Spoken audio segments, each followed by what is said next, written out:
Salut à tous, bienvenue à cette édition francophone des actualités en FinTech. Mon nom est Nicolas Béliveau. Et mon nom est Pascal Antvinandal. Et aujourd'hui, c'est la première fois où est-ce qu'on fait deux émissions des actualités en FinTech pour permettre d'avoir du contenu autant en anglais qu'en français. Donc maintenant, à chaque semaine, les actualités FinTech vont être à 15h45 et la version en anglais juste avant à 15h30. Alors, aujourd'hui, on va discuter de l'acquisition récente de Lightspeed de Gastrofix. Ensuite, on va parler de Katana, une startup issue de ING.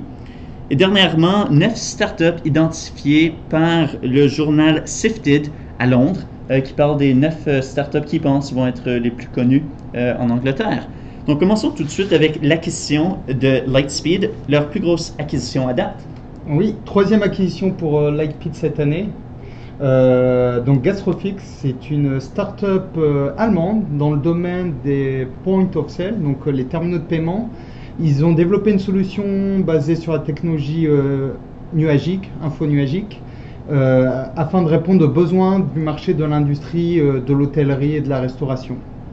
Ouais, absolument. Ils ont plus de 8000 terminaux de paiement et de points qui sont déployés au travers de l'Allemagne, notamment dans des restaurants étoilés. Ouais. Et ce qui est intéressant, c'est que ça va permettre à Lightspeed d'élargir sa présence en Europe, sur le marché européen. Donc c'est vraiment très intéressant et c'est quand même une belle acquisition, 164 millions. Donc c'est un gros chèque. Environ, ça dépend de la performance qu'ils vont avoir et des termes du contrat, mais c'est évalué à environ ce montant-là. Mais c'est beau avoir une entreprise montréalaise, si vous ne le saviez pas. Et maintenant avec, je crois, 9 bureaux à travers l'Europe. Donc ils grandissent à une force quand même impressionnante. Et c'est beau avoir une start-up d'ici, plus une start-up maintenant, quand même une belle entreprise qui fait sa croissance à l'international. Katana.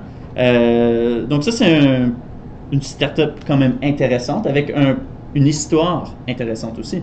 Ça fait Katana, en fait, c'est un produit qui a été développé en interne dans le centre d'innovation d'ING. ING a plusieurs centres d'innovation au travers le monde, Amsterdam, Londres, Singapour. Et qu'est-ce que fait Katana? Ils utilisent l'intelligence artificielle afin de faire l'analyse du marché des bonds. Et à travers ça, voir les opportunités d'investissement qui pourraient être intéressantes, où il y a une anomalie dans le prix du bon par rapport à sa valeur juste. Donc ça, c'est assez intéressant. Et ce qui est intéressant, c'est que ING disent, OK, maintenant on a développé le produit, propose-le au marché. On va financer cette start-up. Donc cette start-up a levé 3 millions, dont 1,5 million de pounds par ING. Je crois que c'est des... Ouais, ça doit être ça. Ouais, c'est ça. C'est 1,5 million de pounds vu que c'est une start-up qui est basée à Londres. OK, très cool. Et dernièrement, on voulait faire le point sur quelques-unes des startups de la liste. D'ailleurs, je vous invite à consulter cette liste. On va partager le lien créé par Sifted. Mais on voulait juste couvrir rapidement 5 des 9 startups. Veux-tu commencer avec peut-être Kuva? Ouais, Kuva, c'est assez intéressant. C'est une assurance automobile et voyage qui permet de se louer à l'heure, à la journée. Donc, tu pars en voyage ou tu utilises ta voiture pour 1 heure, eh ben, tu peux payer, c'est 11 pounds de l'heure. Tu peux payer, au lieu de payer une assurance par mois, avoir une souscription par an, tu peux dire, OK, je paye à l'heure. Un peu l'ubérisation de l'assurance, quoi. Tout à fait. Et ce qui est assez intéressant, c'est que le CEO est tellement confiant dans sa solution technologique qu'il dit, qu'il invite des compétiteurs à dire copiez-nous, faites comme nous, mais vous allez avoir du mal parce qu'on a une avance technologique. Donc on n'a vraiment pas peur de la concurrence. Je voulais vous parler de Fairwheel. Fairwheel, c'est une entreprise qui fait les wheels. C'est quoi wheel en français? Les wheels, je dirais... un leg? Leg, ouais, tout à fait. Leg. Un don. Les wheels, c'est plus... quand tu décèdes... Les deux startups ont le mot wheel. Bref, vous comprenez le concept. Quand on décède, il faut léguer une succession d'héritage. Voilà, une succession d'héritage.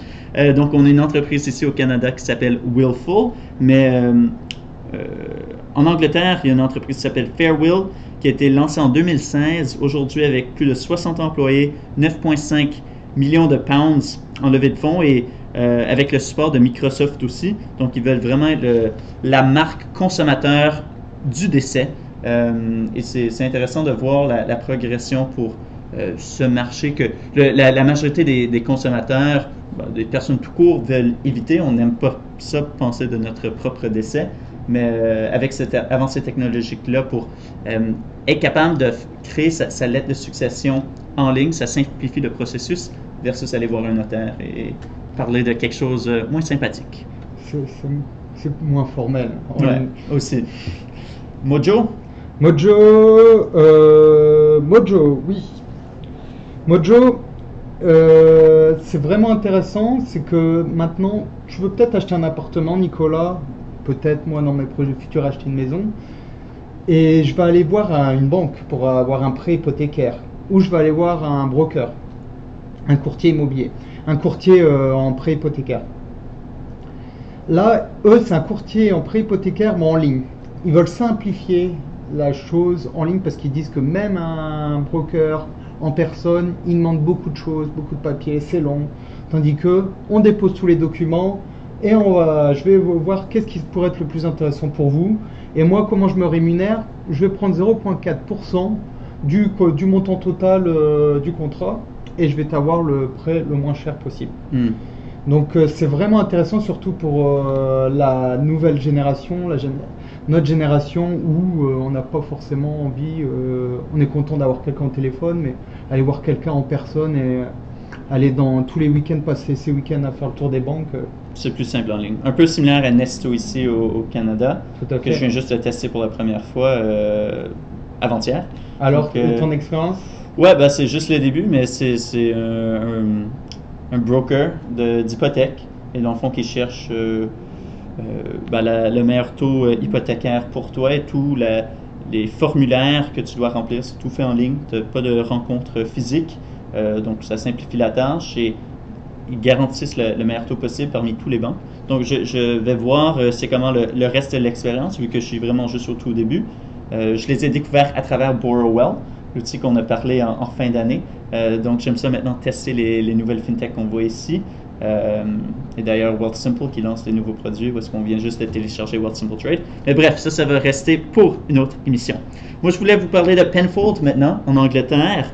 Une pension pour les personnes qui travaillent à leur compte, que ce soit entrepreneurs ou travailleurs autonomes, qui ne pensent pas nécessairement à économiser pour leur retraite. Donc c'est vraiment une problématique assez importante, alors que les entrepreneurs souvent veulent simplement réinvestir dans leur entreprise versus mettre de l'argent à part à penser à la retraite.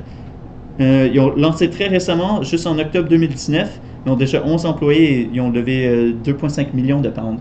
Donc ça va être intéressant de voir leur avancée. C'est la première fois que j'entends de ça, c'est essentiellement un REER pour entrepreneurs à suivre.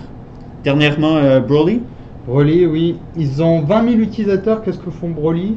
C'est un tableau, je pourrais le décrire comme ça en français. C'est un site internet où tu as toutes tes polices d'assurance et tu peux acheter toutes les polices d'assurance. L'avantage, c'est que tu fais énormément d'économies vu que tu as plusieurs polices d'assurance qui vont de ton assurance automobile jusqu'à ton assurance vie. Et en plus, moins tu déposes des demandes de dégâts parce que tu as eu un problème, etc., plus tu économises.